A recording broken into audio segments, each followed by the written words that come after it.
नहीं पड़ेगी। फिल्म की शुरुआत में हमें एक प्लेनेट यानी कि ग्रह दिखाया जाता है जो देखते ही देखते किसी अनजान और शक्तिशाली फोर्स की वजह से पूरी तरह से नष्ट हो जाती है। जिसके बाद हमें पृथ्वी दिखाई जाती है जिसकी तरफ एक अजीब सी रोशनी चली आ रही थी। दूर से देखने पर वो रोशनी किसी कॉमेट यानी कि उल्कापिंड की तरह लग रही होती है। ये उल्कापिंड अब पृथ्वी के वातावरण में प्रवेश करती अपनी दिशाएं बदल लेता है, जो देख कर साफ पता चल रहा था कि ये जो कुछ भी है उसके अंदर जान है। फिर ये रोशनी पृथ्वी के अलग अलग जगहों पर दिखाई देती है जिससे कि उस जगह पर रहने वाले लोग थोड़ा घबरा जाते हैं, क्योंकि इंसान अब तक ऐसी किसी भी चीज से बिल्कुल अनजान थे। वहीं इस रहस्य में रोशनी के दिखने की खबर दुनिया भर में फैल जाती है और अब सारे न्यूज चैनल्स यही खबर दिखा रहे होते हैं। जबकि दूसरी तरफ एक और खबर काफी ज्यादा चर्चा में थी जो फैंटास्टिक फोर की टीम को लेकर होती है, जिसमें हमें ये बताया जाता है कि रीड और सुजैन बहुत ही जल्द शादी करने वाले हैं। अब अगले सीन में हमें फैंटास्टिक फोर का टावर दिखाया जाता है जहाँ जॉनी रीड को उसकी शादी के लिए बधाई देते हुए उसे बैचलर पार्टी करने के लिए कहता है, लेकिन रीड अपने गंभीर स्वभाव के चलते उसकी बात को बदलकर पृथ्वी पर हो रहे मौसम के बदलाव के बारे में बताने लगता है। यहाँ उनकी बातों से हम समझ पाते हैं कि पृथ्वी का मौसम सिर्फ उन्हीं जगहों पर बदला है जहाँ वो कॉमेट वाली रोशनी दिखाई दी थी।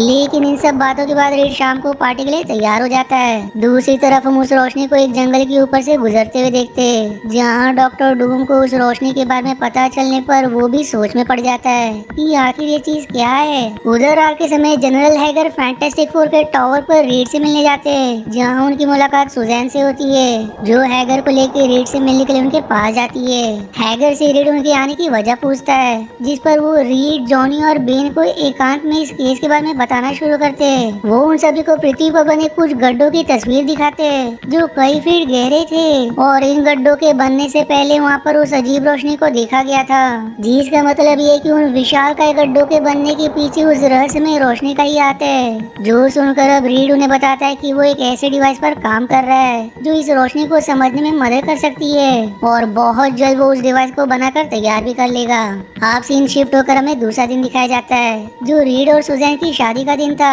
जहाँ सुजैन रीड से शादी करके बहुत खुश होती है। तभी रीड के फोन में एक मैसेज आता है जो दरअसल उसकी नई डिवाइस के द्वारा भेजा गया था, जिसमें उसे ये पता चलता है कि वो रहस्य में रोशनी उसी की तरफ बड़ी तेजी से आ रही है। अब उस मैसेज को देखते रीड सभी को सावधान करता है और अब उसी समय वो रहस्य में रोशनी जिसे लोग उल्कापिंड समझ रहे थे वो उनके ऊपर से गुजरती है। उसके वहाँ से गुजरते एक हेलीकॉप्टर अपना काबू खोकर हॉल वाली जगह पर गिरने लगता है। इसलिए सुजैन अपनी शक्तियों का प्रयोग करके उस हेलीकॉप्टर को रोक लेती है, जिसमें बीन भी उसकी मदद करता है। तब रीड के कहने पर जॉनी अपने ह्यूमन टॉर्च वाले फॉर्म में आकर और उस रोशनी का पीछा करने लगता है, जिसका पीछा करते हुए जॉनी देखता है कि वो कोई रोशनी नहीं बल्कि वो किसी इंसान के जैसा दिखने वाला एक जीव है जो पूरी तरह से सिल्वर यानी कि चांदी जैसा दिख रहा है। ये चांदी जैसा जीव एक सर्फिंग बोर्ड के ऊपर हवा में तैर रहा होता है, जिस कारण उसका नाम सिल्वर सर्फर पड़ जाता है। सिल्वर सर्फर के पास बहुत सी रहस्यमय शक्ति होती है, जिसमें से ये कि वो किसी भी बिल्डिंग के आर पार जा सकता है।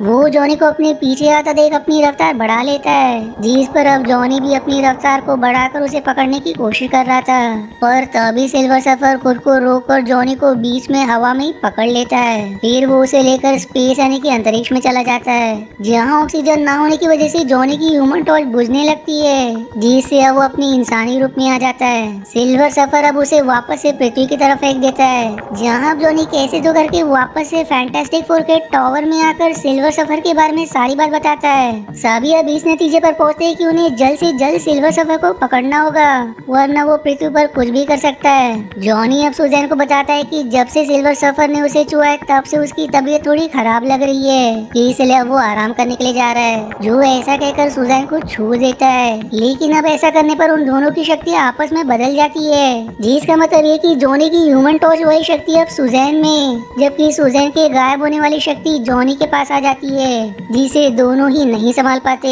क्योंकि उनके लिए ये शक्तियाँ नहीं है। फिर थोड़ी देर बाद रीड वहाँ कर दोनों को वापस से छूने के लिए कहता है, जिससे उनकी शक्तियाँ वापस उनके पास में आ जाती है। अब सीन शिफ्ट होकर वापस से डॉक्टर डूम की तरफ मुड़ती है, जो सिल्वर सर्फर को ढूंढते हुए ग्रीनलैंड जा पहुँचता है, जहाँ वो देखता है कि सिल्वर सर्फर जमीन पे गड्ढा कर रहा है। ये देखकर डॉक्टर डूम उसे बाहर करने की कोशिश करता है, लेकिन सिल्वर सर्फर डूम की बातों को पूरी तरह से इग्नोर करके अपने काम में लग जाता है। तब डूम गुस्से में आकर सिल्वर सर्फर के ऊपर हमला करता है, जिससे उसे कुछ भी नहीं होता। लेकिन जब सिल्वर सर्फर डूम पर हमला करता है तो वो बुरी तरह से घायल होकर दूर जा गिरता है। उधर रेड को ग्रीनलैंड में बन रहे गड्ढे की खबर मिलती है और जब वो सारे गड्ढों की तुलना करता है तो उसे एक पैटर्न समझ आता है जिसके हिसाब से अगला गड्ढा लंदन शहर में बनने वाला है। इसलिए फैंटास्टिक फोर की टीम लंदन पहुंचकर सिल्वर सफर के आने का इंतजार करने लगती है। यहाँ वो देखते हैं कि लंदन शहर में बहने वाली नदी में अचानक से एक तेज लहर उठ रही है जिसके तुरंत बाद नदी का सारा पानी गायब होने लगता है, जिसकी वजह से वहाँ एक तेज भूकंप आता है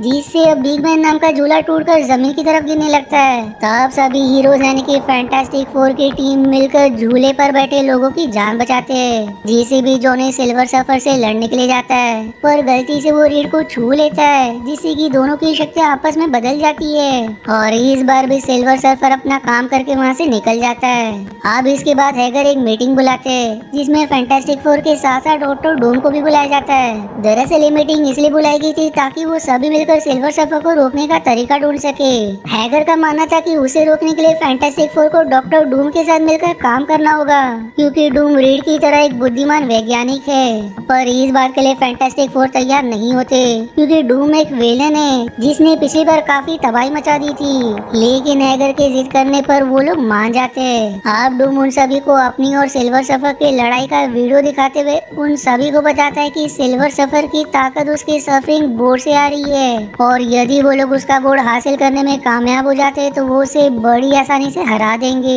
इसलिए अब डूम और फैंटास्टिक फोर की टीम एक ऐसे इलेक्ट्रोमैग्नेटिक डिवाइस बनाने में लग जाते हैं जिससे कि वो सिल्वर सफर को उसके बोर्ड से दूर कर सके। उसी बीच जूम एक और डिवाइस पर काम कर रहा था जिसके बारे में किसी को खबर नहीं होती। यहाँ काफी देर की मेहनत के बाद वो सभी एक ऐसा डिवाइस बना लेते हैं जिसकी मदद से वो सिल्वर सफर को उसके बोर्ड से अलग कर सकते हैं और अब पैटर्न के आधार पर अगला गड्ढा जर्मनी में बनेगा, जिसका मतलब ये है कि उन्हें सिल्वर सफर को पकड़ने के लिए जर्मनी जाना होगा। इसलिए वो सभी सिल्वर सफर से पहले ही जर्मनी पहुंचकर उस डिवाइस को लगाना शुरू कर देते हैं। वहीं आगे सूजन जब उस डिवाइस को एक्टिवेट कर रही होती है तो उसी समय सिल्वर सफर उसके सामने आ जाता है जिसे अपने सामने देखकर सूजन डर जाती है, लेकिन सिल्वर सफर उसे कुछ नहीं करता बल्कि वो सूजन को उसके रास्ते से हट जाने के लिए कहता है, जिस पर अब सूजन उसे पृथ्वी को तबाह करने की वजह पूछती है। इस पर सिल्वर सफर सूजन को बताता है कि मैं अपनी मर्जी से पृथ्वी को तबाह करना नहीं चाहता बल्कि गैलेक्टस नाम का एक खूंखार विलन जो बादल की तरह दिखता है वो खुद को जिंदा रखने के लिए ग्रहों को खाता है और यदि मैंने ग्रहों को नष्ट करने में गैलेक्टस की मदद नहीं करी तो गैलेक्टस मेरे परिवार को मार देगा।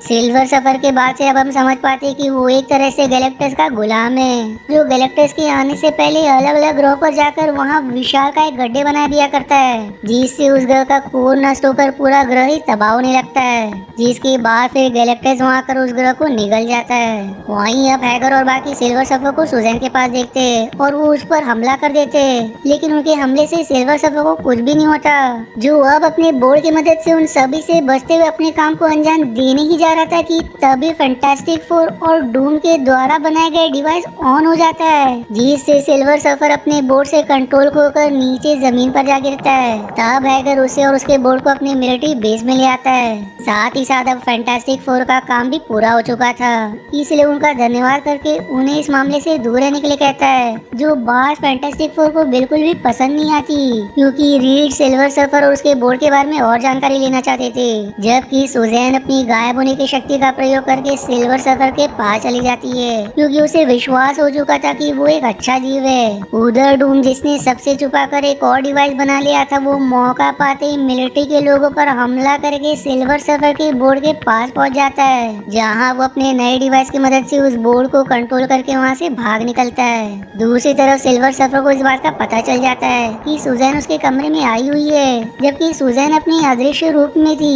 यानी कोई उसे देख नहीं सकता। फिर भी सिल्वर सफर को उसके वहाँ होने का पता चल गया था। यहाँ सुजैन और सिल्वर सफर के बीच कुछ बातें होती है जहाँ फिर वो आखिर में पृथ्वी को तबाह होने से बचाने के लिए तैयार हो जाता है, लेकिन इसके लिए उसे अपने बोर्ड की जरूरत पड़ेगी जो सुनकर सुजैन उसे वहाँ से छुड़ाकर बाहर ले आती है। पर अब आसपास की तबाही देखकर वो लोग समझ जाते हैं कि डूम उसका बोर्ड लेकर वहाँ से भाग चुका है। अब फैंटास्टिक फोर की टीम उसका पीछा करने लगते हैं ताकि वो उसे बोर्ड हासिल कर सके, लेकिन डूम की शक्ति अब उस बोर्ड की वजह से कई गुना बढ़ चुकी थी, इसलिए फैंटास्टिक फोर की टीम मिलकर भी उसे नहीं हरा पा रहे थे। वहीं डूम जिसने सिल्वर सर्फर को उन सबके साथ देख लिया था वो सोचता है कि यदि वो सिल्वर सर्फर को खत्म कर दे तो ये बोर्ड हमेशा के पहले उसका हो जाएगा। इसलिए वो उसे मारने के इरादे से उसकी तरफ बढ़ता है, जिस पर फैंटास्टिक फोर की पूरी टीम सिल्वर सर्फर को बचाने में लग जाते हैं, क्योंकि यदि डूम ने सिल्वर सर्फर को मार दिया तो गैलेक्टस को रोकने वाला कोई नहीं बचेगा और ऐसी परिस्थिति में पृथ्वी का नष्ट होना तय है। इतने में फिर डूम सिल्वर सर्फर की तरफ एक भाला फेंकता है, जिसे सूजन अपनी शील्ड से रोकने की कोशिश करती है, लेकिन वो भाला इतनी तेजी से उनकी तरफ आया था कि वो सीधा सूजन की सीने के आर पार चला जाता है, जिस कारण वो जमीन पर जा गिरती है। अब ये देखकर रीड, बेन और जॉनी का माथा सनक जाता है, इसलिए वो डूम के ऊपर एक साथ हमला करते हैं, लेकिन डूम अब भी उनके ऊपर भारी पड़ रहा था। फिर जॉनी रीड, सूजन और बेन को छूता है और जैसे कि हम जानते हैं कि जब से उसका सामना सिल्वर सर्फर से हुआ था तब से वो अपनी टीम की जिस भी मेंबर को छूता है उनकी शक्तियाँ उसके अंदर आ जाती है, और क्योंकि उसने सभी को एक साथ छू लिया था इसलिए उसके अंदर बाकी लोगों की भी शक्तियाँ आ जाती है। अब अपनी नई शक्तियों की मदद से वो डूम का मुकाबला करके उससे बड़े ही आसानी से हरा देता है। साथ ही उसने डूम का वो डिवाइस भी नष्ट कर दिया था, जिससे उस बोर्ड को कंट्रोल किया जा रहा था। अब उस डिवाइस के नष्ट होते ही वो बोर्ड अपनी असली मालिक यानी कि सिल्वर सर्फर के पास वापस चला आता है। दूसरी तरफ अब हम स्पेस में गैलेक्टस को पृथ्वी के काफी करीब देखते हैं, जिसकी वजह से पृथ्वी का मौसम बदलने के साथ साथ वहाँ भूकंप और ज्वालामुखी भी फटने लगते हैं। हालांकि गैलेक्टस को रोकने के लिए सिल्वर सर्फर पूरी तरह तैयार होता है, क्योंकि बोर्ड के वापस मिल जाने से उसकी शक्तियाँ लौट आई थी। वो गैलेक्टस को खत्म करने से पहले सूजन के पास जाता है, जहाँ वो अपनी शक्तियों का प्रयोग करके उसे वापस से जिंदा कर देता है, क्योंकि भाला लगने की वजह से सूजन की मौत हो गई थी। फिर वो अपने बोर्ड पर सवार होकर गैलेक्टस की तरफ बढ़ता है, जो एक विशालकाय बवंडर की तरह दिख रहा था, लेकिन उस बवंडर की तेज तूफान की वजह से उसे आगे बढ़ने में परेशानी हो रही थी। और उसी समय जॉनी उसके बोर्ड को सहारा देकर उसे आगे बढ़ने में मदद करता है, जहाँ फिर आखिर में सिल्वर सर्फर गैलेक्टस के कोर में जाकर खुद को एक धमाके से नष्ट कर देता है, और इस धमाके की वजह से गैलेक्टस भी नष्ट होकर मारा जाता है, जिससे पृथ्वी खत्म होने से बच जाती है। वहीं अब जॉनी भी वापस से नॉर्मल हो जाता है, यानी कि वो किसी को छू कर उसकी शक्ति खुद में ट्रांसफर नहीं कर सकता। और फिर इसी जबरदस्त